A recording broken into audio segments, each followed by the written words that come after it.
بسم الله الرحمن الرحيم. Reward of 200 camels. At many occasions Prophet Muhammad had forgiven the people who tried to kill him. Dear viewers, this is another story of forgiveness by Prophet Muhammad. This is the story of the time when the polytheists of Makkah announced a reward of 200 camels for killing both Prophet Muhammad and Abu Bakr.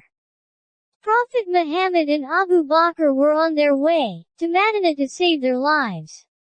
The road to Medina was very dangerous. Many people were searching Prophet Muhammad and Abu Bakr in their greed for the reward. At that time, there was an infidel named Suraqa. He too was greedy for a reward. Suraqa tells his story.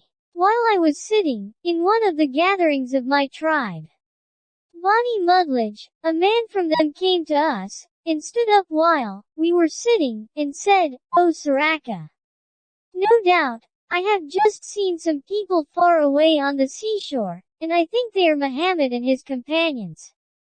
Suraqa added, "I too realized that it must have been they. But I said, no, it is not they, but you have seen so and so, and so and so whom we saw set out." I stayed in the gathering for a while, and then got up and left for my home, and ordered my slave girl to get my horse which was behind a hillock, and keep it ready for me. Then I took my spear, and left by the back door of my house, dragging the lower end of the spear on the ground, and keeping it low. Then I reached my horse, mounted it and made it gallop.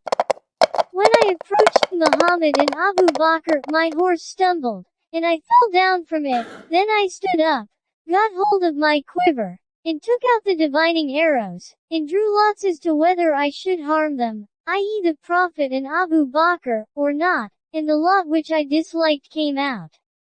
But I remounted my horse, and let it gallop, giving no importance to the divining arrows. When I heard the recitation of the Quran by Allah's apostle who did not look hither and thither, while Abu Bakr was doing it often, suddenly the forelegs of my horse sank into the ground up to the knees, and I fell down from it. Then I rebuked it and it got up, but could hardly take out its forelegs from the ground, and when it stood up straight again, its forelegs caused dust to rise up in the sky like smoke.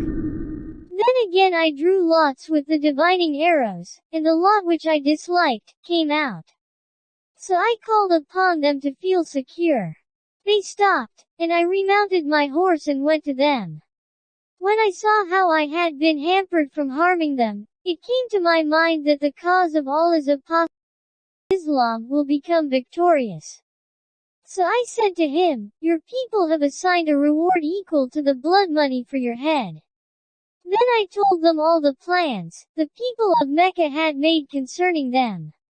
Then I offered them some journey food and goods, but they refused to take anything and did not ask for anything. But the Prophet said, "Do not tell others about us." Then I requested him to write for me a statement of security and peace. He ordered Amr bin Farah, who wrote it for me on a parchment, and then Allah's apostle proceeded on his way. Can you notice funny thing? Initially he had come to kill the Prophet, but now, he was asking the Prophet for a pledge of protection. So the Prophet Muhammad gave him the promise of protection from any future violence in writing.